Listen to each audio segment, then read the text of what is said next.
ஐஸ்வர்யா குழந்தை கூட ரொம்ப அட்டாச் ஆகிடுறாங்க. இதை பார்த்து சேதுக்கு ஐஸ்வர்யா மேலே ஒரு பெரிய பாசமும் மரியாதையும் வந்துடுது. ஐஸ்வர்யாவோட திருமண நாளுக்கு சேது அந்த அன்னைக்கு நைட்டு என்ன பண்ணுறாருன்னா, ஐஸ்வர்யாவுக்கு தெரியாமல் ஒரு பெரிய சர்ப்ரைஸ் அரேஞ்ச் பண்ணுறாரு. நைட்டு 12 மணிக்கு சேது ஐஸ்வர்யாவை ஐஸு ஐஸு அப்படின்னு எழுப்புறாரு. உடனே எந்திரிச்சு ஐஸ்வர்யா என்ன மாமா அப்படின்னு கேட்குறாங்க. அதுக்கு சேது அந்த லைட்டை போடு ஐஸு அப்படின்னு சொல்கிறாரு. ஐஸ்வர்யா அப்படியே ஷாக்காகி நிற்கிறாங்க. ரூமெல்லாம் ஒரே அலங்காரமாக இருக்குது. என்ன மாமா இதெல்லாம் எப்படி பண்ணீங்க அப்படின்னு கேட்குறாங்க. உனக்காக தான் ஐஸு, இனிய திருமண நாள் வாழ்த்துக்கள் அப்படின்னு சொல்கிறாரு. தேங்க்ஸ் மாமா, நீங்களா எனக்காக இப்படி சர்ப்ரைஸ் எல்லாம் பண்ணியிருக்கீங்க அப்படின்னு சொல்கிறாங்க. இதை கேட்ட சேது, ஆமாம் ஐஸு, நீ உன் பிறந்த நாளுக்கு நான் கிஃப்ட் பண்ணலைன்னு சொல்லி நீ வருத்தப்பட்டதே எனக்கு ரொம்ப வருத்தமாக தான் இருந்தது. சாரி ஐஷு அப்படின்னு சொல்லிட்டு, இந்தா உனக்காக நான் சர்ப்ரைஸாக ஒரு கிஃப்ட் வாங்கியிருக்கேன், உனக்கு பிடிச்சிருக்கான்னு பாரு அப்படின்னு சொல்கிறாரு. ஆமாம், நீங்கள் இப்படி வாங்கி தரதே எனக்கு ரொம்ப பிடிச்சிருக்கு அப்படின்னு சொல்கிறாங்க. ஐஸு நீ பாரு அப்படின்னு சொல்லிட்டு ஒரு நெக்லஸ் எடுத்து காட்டுறாங்க. அதை நீங்களே போட்டு விடுங்க மாமா அப்படின்னு சொல்கிறாங்க ஐஸ்வர்யா. அதுக்கு உடனே சேது ஐஸ்வர்யா கழுத்தில் அதை போட்டு விடுறாரு. சேதுவோட சின்னம்மா ராஜாங்கத்துக்கிட்ட, ஏங்க நாளைக்கு குழந்தைங்க 2 பேர்த்துக்கு பிறந்தநாள் வருது, அதை வெகு சிறப்பாக கொண்டாடிடலாம், அதுவும் இல்லாமல் அன்னதானத்துக்கு சொல்லிடலாங்க அப்படின்னு சொல்கிறாங்க. அப்படியே செஞ்சிடலாம் அப்படின்னு சொல்கிறாரு ராஜாங்கம். உடனே ஈஸ்வரி, குழந்தைகளோட பிறந்த நாளை மட்டும் ஞாபகம் வச்சுருக்கீங்க, அதுக்கப்புறம் ஐஸ்வர்யாவுக்கும் சேதுக்கும் கல்யாண நாள் வருதே அதை பற்றி சொல்ல மாட்டேங்கிறீங்களே, அதுக்கும் அன்னதானம் போட்டால் கிடக்குது அப்படின்னு சொல்கிறாங்க. அதுக்கு உடனே ராஜாங்கம், என்னதான் இருந்தாலும் ஈஸ்வரி அவளோட அண்ணன் பிள்ளையை விட்டு கொடுப்பா அப்படியா, அதனால தான் சொல்கிறா அப்படி.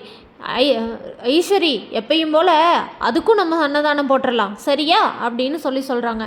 சரிங்க மாமா அப்படின்னு சொல்கிறாங்க ஈஸ்வரி. தேனு குழந்தை கையில் வச்சுருக்கும் போது குழந்தை அம்மா அம்மா அப்படின்னு சொல்கிறாங்க. உடனே முதல்ல குழந்தை பேசிச்சுங்க மாமா அப்படின்னு சொல்லிட்டு தேனு சேதுக்கிட்ட கொண்டு வந்து குழந்தைய காட்டுறாங்க.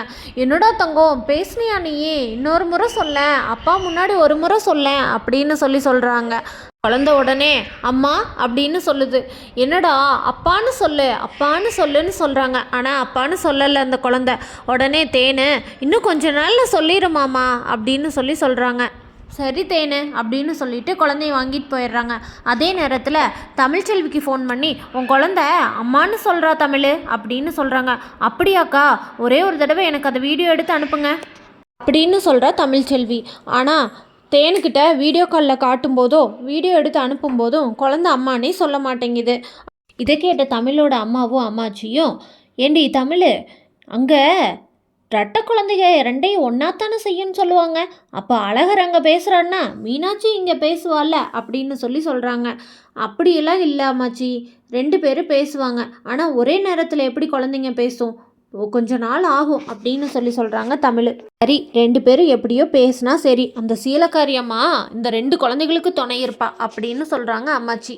ஆனால் வேகமாக குழந்தைய கூட்டிகிட்டு ஓடி வந்து தமிழ்கிட்ட, அக்கா இப்போது மீனாட்சி அப்பான்னு சொன்னாக்கா அப்படின்னு சொல்கிறாங்க.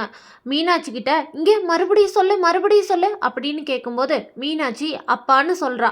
இதை கேட்ட அம்மாச்சி, இங்கே இருக்கிற குழந்தை அப்பா இல்லாமல் இருக்கிற குழந்தை அப்பானும் அங்கே இருக்கிற குழந்தை அம்மானு கூப்பிட்றத நினச்சா வருத்தமாக இருக்குடி.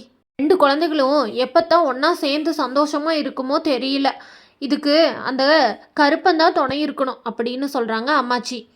குழந்தை தன்னை அம்மானு கூப்பிடலையேன்னு ரொம்ப ஏங்குறாங்க தமிழ்ச்செல்வி. ஏது இன்னைக்கு திருமண நாள் இல்லை, அதனால் படத்துக்கு டிக்கெட் வாங்கிட்டு வந்துட்டு, ஐஸ்வர்யா நம்ம இன்னைக்கு படத்துக்கு போகலாம் அப்படின்னு சொல்கிறாரு. என்னமாமா உண்மையாலுமே வா சொல்கிறீங்க அப்படின்னு கேட்குறாங்க ஐஸ்வர்யா. ஆமாம் ஐஸு, வா போகலாம், கிளம்பு போகலாம் அப்படின்னு சொல்கிறாரு தமிழ். உடனே ஐஸ்வர்யாவும் சேதுவும் கிளம்பி படத்துக்கு போகிறாங்க. அழகரை கூட்டிகிட்டு சேதுவும் ஐஸ்வர்யாவும் படத்துக்கு போகிறாங்க. தேட்டர் வாசலில் தமிழ்ச்செல்வி இவங்கள கையில் மீனாட்சியை வச்சுட்டு பார்த்துட்றாங்க. என்னதான் சேதுவும் தமிழ்ச்செல்வியும் தனித்தனியாக இருந்தாலும் இப்போ ஐஸ்வர்யாவும் சேதுவும் சேர்ந்து வாழ்கிறத தமிழ்ச்செல்வி ஏற்றுக்குவாங்களா மாட்டாங்களா, இல்லை என் குழந்தைய கொடுங்க அப்படின்னு பிரச்சனை பண்ணுவாங்களான்னு தெரிஞ்சுக்க நம்ம சேனலை மறக்காமல் லைக், ஷேர் அண்ட் சப்ஸ்கிரைப் பண்ணிக்கோங்க.